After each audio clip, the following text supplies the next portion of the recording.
त्यसमध्येमा kidney आफ्नै रोग, हाम्रो शरीरको दुईटा तरिकाले किडनी खराब हुन्छ।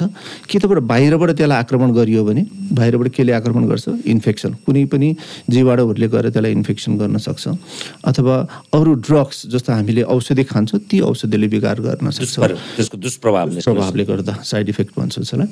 त्यसमा सबभन्दा धेरै चाहिँ हाम्रो नदुख्ने किसिमको पेन किलर भन्छ, त्यसले सबैभन्दा धेरै खराबी गर्छ भन्छ। त्यस पछाडि एन्टिबायोटिक्सहरू छ, जुन डाक्टरको सल्लाह बेगर हामी एन्टिबायोटिक खायौँ, अथवा एक चिजलाई खानुपर्ने अर्को चिजलाई खायो, त्यो किडनी खराबी पहिले थियो कि थिएन।